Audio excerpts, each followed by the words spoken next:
No, not right now. What we need to do is first get this state on a sustainable budget path. This is not the time to raise taxes. It's time to reform how we spend our money. You think about in next year, the state's going to spend $37 billion.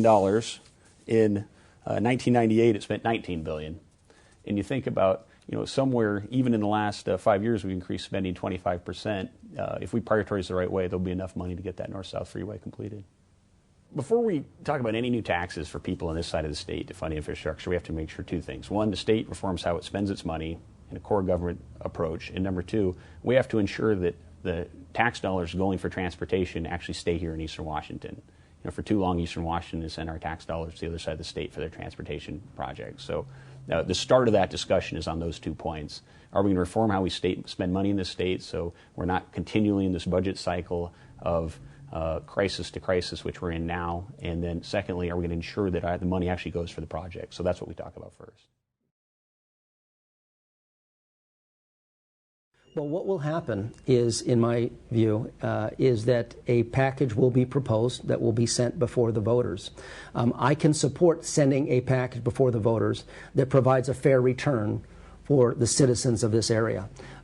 Over the last 2 gas tax proposals that went forward, we were shortchanged. And if the package looked like that, it would be very difficult for me to support that.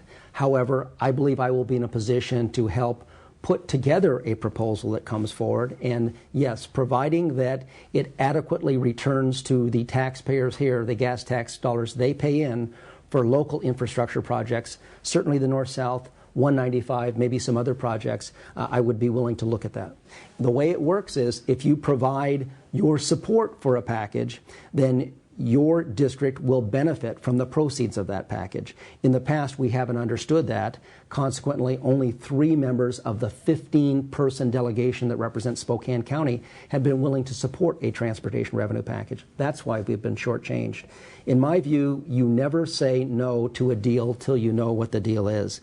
My concern is that my opponent and others have said they will not, under any conditions, support any type of tax increase. I say if it goes before the voters and the voters view that it's a fair return on the dollar, I'm willing to trust the judgment of the voters.